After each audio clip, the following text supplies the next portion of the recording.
Hey there and welcome to WS cube tech. Myself Bhagirath Giri. और इस video में हम लोग बात करने वाले हैं लारावेल के अंदर मॉडल को कैसे इंप्लीमेंट किया जाता है।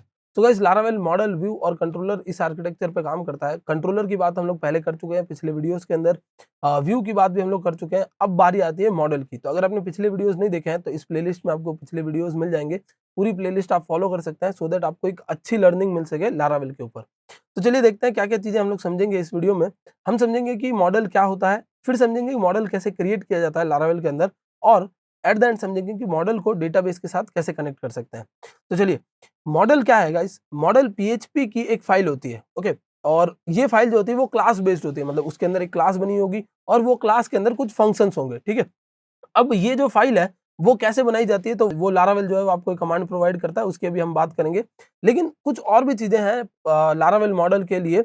जैसे मॉडल तो एक स्टैंडर्डाइज या एक सेंट्रलाइज वर्ड है, जो कॉमन सभी के लिए यूज किया जाता है। मतलब किसी और टेक्नोलॉजी में अगर आप एमवीसी पैटर्न पर काम कर रहे हैं तो वहां पर मॉडल कुछ और हो सकता है, ठीक है। लेकिन यहाँ जो मॉडल है, मतलब वहां मॉडल के फीचर्स कुछ और हो सकते हैं, लेकिन यहाँ जो मॉडल है वो है ORM, यानी ऑब्जेक्ट रिलेशनल मैपर।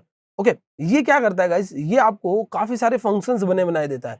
मतलब छोटी से छोटी चीज से लेके, जैसे insert query, update query, select query, delete query से लेकर नेस्टेड जॉइंस तक। मतलब जॉइंस में भी काफी टाइम नेस्टिंग करवानी पड़ती है हम लोगों को। मतलब एक टेबल से दूसरी टेबल पे जॉइन लगाया, फिर उस टेबल से उसकी अगली टेबल पे जॉइन लगाया।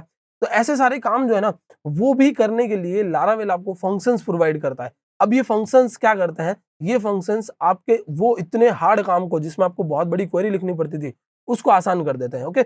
और जब हम लोग मॉडल पे काम करते हैं तो मॉडल हर एक टेबल का अलग बनता है। मतलब डेटाबेस का मॉडल नहीं होता कभी भी, मॉडल होता है टेबल का, टेबल होती है डेटाबेस की, ओके। तो एक्चुअली मॉडल भले डेटाबेस को रिप्रेजेंट करता है, बट वो काम टेबल के लिए करता है। तो हर टेबल का अपना एक मॉडल बनाना हमें पड़ेगा। तो चलिए देखते हैं किस तरीके से मॉडल बनाया जाता है। तो मॉडल बनाने के लिए पीएचपी आपको एक कमांड, पीएचपी आर्टिसन कमांड आपको एक प्रोवाइड करता है। और ये कमांड है PHP artisan make model then model का नाम, ठीक है। तो चलिए देखते हैं इसको इंप्लीमेंट करके। यहाँ पर आ जाते हैं हम लोग, और ये जो मैंने पुराना कमांड था वो हटा के पिछले एक वीडियो के अंदर हमने कस्टमर्स नाम की टेबल बनाई थी। तो अगर आपने वो वीडियो नहीं देखा है तो आप प्रीवियस एक वीडियो देख सकते हो, उसमें कस्टमर्स नाम की हमने जो टेबल बनाई थी, अब मैं उसी का मॉडल बनाने वाला हूँ। तो यहाँ पर हम आर्टिसन कमांड रन करते हैं, पीएचपी आर्टिसन मेक मॉडल। और ये जो मॉडल है उसका नाम हमें क्या रखना है?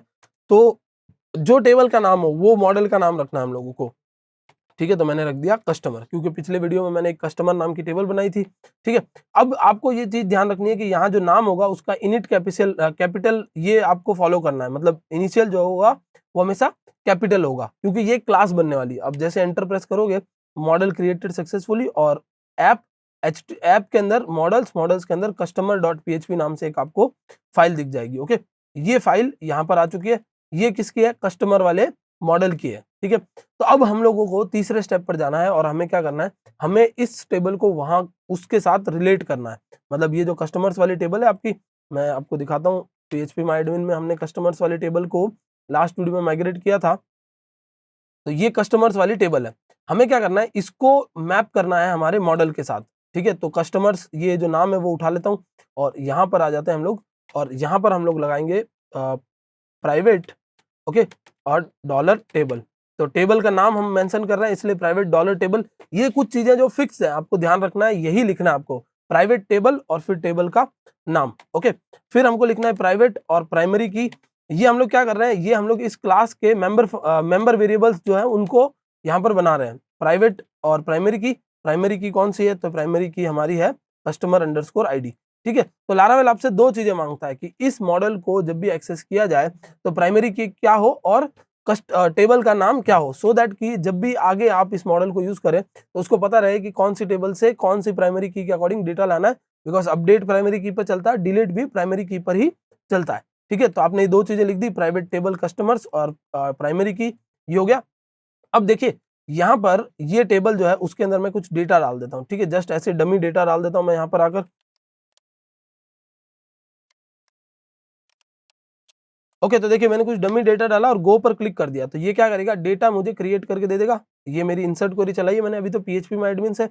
अब हम लोग क्या करते हैं? हम लोग यहाँ पर चलते हैं और किसी भी एक राउट पर चले जाते हैं, ठीक है। मैं web.php में एक राउट बना लेता हूँ। वैसे हम लोग इसको कंट्रोलर में समझेंगे, बट फिलहाल हम लोग राउट में समझ रहे हैं। आगे आने वाले वीडियोस में हम लोग कंट्रोलर की हेल्प लेंगे। और राउट में मैं यहाँ पर लिखूंगा जैसे ही गेट में मुझे कस्टमर मिले, ओके, जैसे ही गेट में मुझे कस्टमर मिले ऊपर यूआरएल में, तो एक फंक्शन को हमको एग्जीक्यूट करना है, ठीक है। और फंक्शन को एग्जीक्यूट करके क्या करेंगे, तो फंक्शन को एग्जीक्यूट करते टाइम हम लोग उस जो हमारे मॉडल को कॉल कराएंगे। तो मॉडल का नाम क्या है, तो यहाँ आप लिखोगे यूज, और मॉडल कहाँ पर पड़ा है, तो मॉडल पड़ा है आपका ऐप के अंदर, आपके मॉडल्स वाले फोल्डर के अंदर, और कस्टमर नाम का आपका मॉडल है। तो आपको सिंपली क्या करना है, आपको यहाँ पर लिखना है डॉलर कस्टमर्स, ओके। आप डॉलर कस्टमर्स करके क्या कर रहे हो, सारे कस्टमर का डेटा उठा रहे हो। ये सिलेक्ट क्वेरी का तरीका है।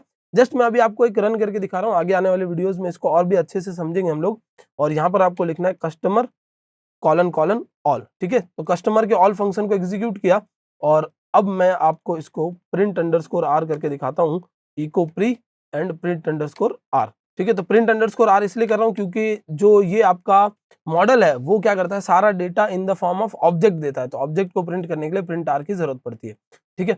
और अब इधर आते हैं हम लोग, यहाँ पर करते हैं PHP आर्टिसन सर्व, ताकि ये हमारे लोड हो जाए डेवलपमेंट सर्वर पर, ओके। और देखिए इधर चलते हैं और स्लैश में मैं डालता हूँ कस्टमर, और जैसे आप एंटर प्रेस करेंगे, देखिए यहाँ पर कुछ ये गड़बड़ दिखा रहा है, बता रहा है क्या है, देखिए बता रहा है टेबल मस्ट बी प्रोटेक्टेड। तो इसका मतलब हमने कहीं पर एक छोटी सी मिस्टेक कर दी, हमने यहाँ लिख दिया प्राइवेट, ये होगा क्या, प्रोटेक्टेड, ठीक है। तो अब इसको प्रोटेक्टेड कर दिया, रिफ्रेश किया, तो देखिए ये आ गया डेटा आपके सामने। मतलब ये एक पूरा मॉडल आया है, ये एक ऐप मॉडल कस्टमर उसका ऑब्जेक्ट निकल के आया है। देखिए इसके अंदर आप देखेंगे तो एट्रीब्यूट्स क्या है और उन एट्रीब्यूट्स की वैल्यू क्या है, इस तरीके से ये पूरा निकल कर आया है। अब इनको कैसे यूज किया जाता है, कैसे रिप्रेजेंट किया जाता है, ये हम लोग वीडियोस में समझने वाले हैं आगे आने वाले में। बस अभी मैं आपको इसको एक एरे में फॉर्मेट करके दिखाने के लिए यहाँ पर लगा देता हूँ टू एरे, ठीक है। ये टू एरे नाम का एक फंक्शन है, और जैसे आप इसको कॉल करेंगे तो ये क्या करेगा, उसको एरे में फॉर्मेट करके दे देगा। तो देखिए बहुत सिंपल सा था, सिलेक्ट क्वेरी चलाने की जरूरत नहीं पड़ी, सिलेक्ट क्वेरी लिखने की जरूरत नहीं पड़ी, एग्जीक्यूट करने की जरूरत नहीं पड़ी, उसका डेटा फेच करके एरे में चलाने की जरूरत नहीं पड़ी। जो कोर PHP में करते थे वो कुछ नहीं करना है, ठीक है। यही काम हम लोग क्या करेंगे इन फ्यूचर हमारे कंट्रोलर्स में करेंगे, क्योंकि अभी तो हम लोगों को कंट्रोलर बनाने की जरूरत नहीं थी, अभी हमने सिर्फ राउट पे समझ लिया। बट यही काम हम लोग फ्यूचर में कंट्रोलर्स पे करने वाले हैं, और कंट्रोलर के थ्रू व्यू पर डेटा भेजने वाले हैं। तो मॉडल डेटा लाएगा कंट्रोलर के पास, कंट्रोलर व्यू को भेजेगा, और MVC पर ये पूरा काम चलेगा। अब चलिए गाइस नेक्स्ट एक और हम लोग देख लेते हैं कि अगर आपको मॉडल क्रिएट करते टाइम साथ में उसका माइग्रेशन भी क्रिएट करना है। जैसे एग्जांपल के लिए इधर आते हैं हम लोग, तो यहाँ पर मैं आके लिखता हूँ PHP आर्टिसन मेक मॉडल, और मॉडल के अंदर मैं क्या कर रहा हूँ, प्रोडक्ट्स नाम का एक मॉडल बना देता हूँ, और उसमें मैं हाइफन माइग्रेशन अगर लिख देता हूँ, ठीक है। जैसे आप देख सकते हो यहाँ पर हम लोग क्या कर देते हैं, हाइफन माइग्रेशन लिख देते हैं अगर, तो ये क्या करेगा, उसकी जो माइग्रेशन वाली फाइल है वो भी अपने आप बना देगा।